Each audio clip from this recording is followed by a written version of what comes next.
In this, the 24th lesson in the course, A Critical History of Economic Theory and Policy, we examine the development of the economic theory and policy during the post-Second World War decades that saw the rapid expansion of the multinational corporation and the use of military power to secure control over resources and cheap labor. While producers in the United States generated the new consumption economy as an outgrowth of dramatic scientific discoveries and technological advances, a large portion of the world's population suffered food deprivation. Food production, as measured by output per person, fell across much of Africa, Latin America, and the Middle East. By 1965, developing countries were importing nearly 17 million tons of food annually. In 1966 alone, India was forced to import the equivalent of 1/4 of the entire food crop of the United States. Science was helping to narrow the gap, producing vastly increased crop yields referred to as the Green Revolution. Yet rapidly increasing populations required the cultivation of more and more marginal land that required irrigation, chemical fertilizers, and herbicides. Getting the harvested crops to consumers also required governments short of financial resources to somehow find the means to build new roads, bridges, and railway lines. As always occurs, the increased demand for land created by all of the above factors also increased the rental value of land, a value rarely captured by governments to pay for infrastructure improvements and other public goods.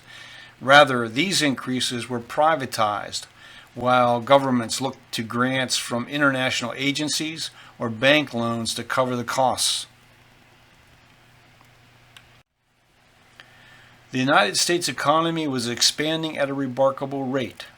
By 1955, the country was producing half of all goods produced in the world, with just 6% of the world's population. U.S. corporations were also expanding globally by acquiring control over automobile, pharmaceutical, and other companies. Domestically, between 1948 and 1958, nearly 2,200 companies with a net worth greater than $10 million merged. By 1960, any city in the United States of any size had an airport, and an increasing amount of goods and passengers were moving across the oceans by airplane rather than by ship. Technological advances also brought on a dramatic increase in the use of machines for industrial production. Economists and other analysts were examining the effects of automation on the nation's labor force. In their examination of the period, historians Samuel Morison, Henry Commanger, and William Luckenberg offered one explanation of why the United States economy did not falter.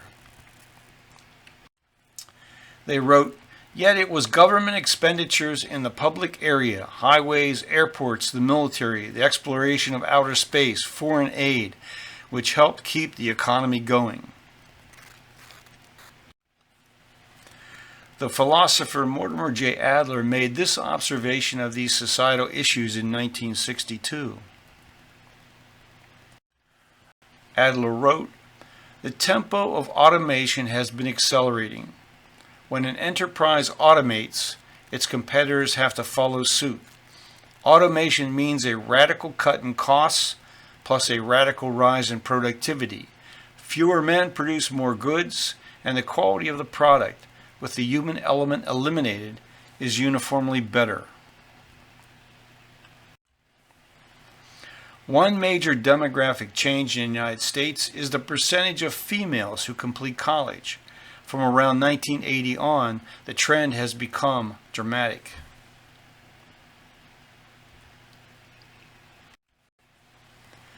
By 1960, there were 3.6 million people enrolled as students in the colleges and universities of the United States.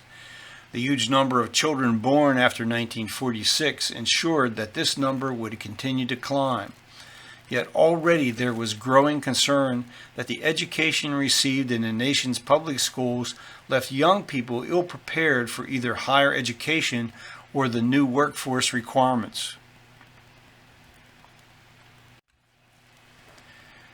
As the end of the Eisenhower administration approached, steelworkers sought a new contract and went on strike and stayed out for 4 months. In response, President Eisenhower ordered the workers back to work, invoking provisions of the Taft-Hartley Act. The United Steelworkers of America filed suit to have the act declared unconstitutional, but the Supreme Court ruled in favor of the government. An unintended consequence for both the steel industry and steel workers was an increase in the importation of foreign-produced steel. Other countries expanded their capacity to produce steel even as U.S. production lost its competitive advantage. In 2004, total global production surpassed the billion-ton threshold and has continued to rise.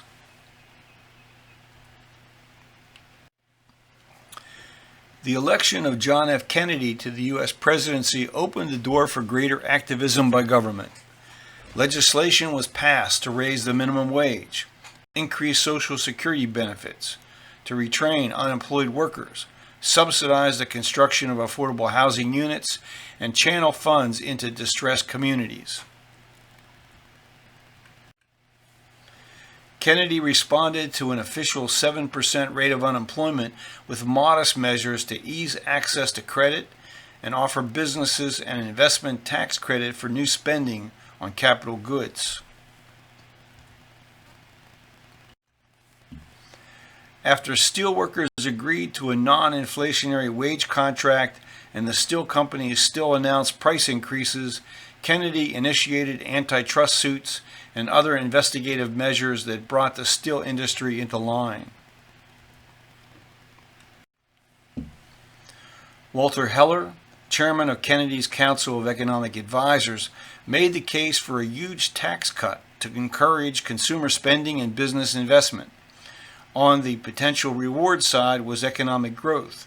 On the almost certain risk side was an increasing national debt. Economists as a group focused attention on the business cycle, convinced that periodic downturns could be mitigated or even eliminated by fine-tuning the demand for goods and services. The age of demand management was in full swing.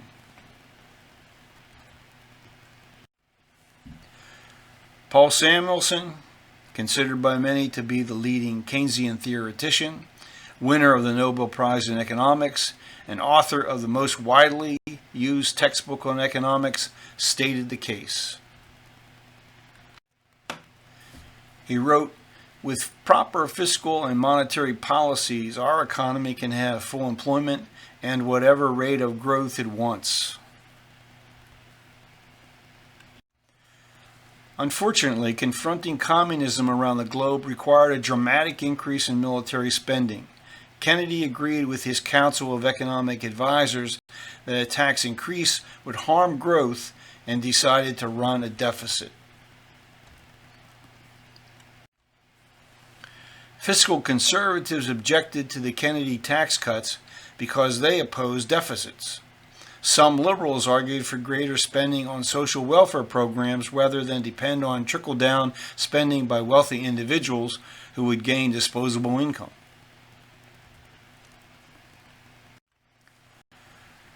Economists now reason that a 4% rate of unemployment represented full employment, that this was the best that could be achieved in a society undergoing such dramatic changes in goods production and business organization.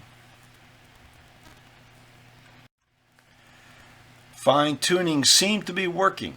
Inflation during the Kennedy-Johnson administration fell to less than 2% a year, and unemployment approached the economist's definition of full employment.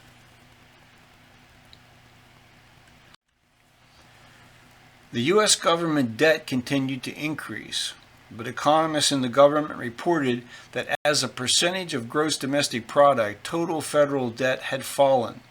They neglected to point to the fact that the very definition of GDP included all government spending, regardless of whether paid for with tax revenue, funds borrowed from the public, or expansion of the money supply out of thin air by the Federal Reserve System.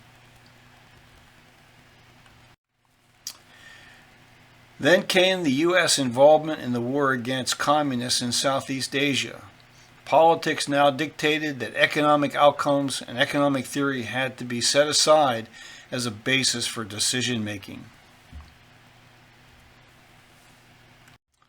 And that takes us to the end of Lesson 24.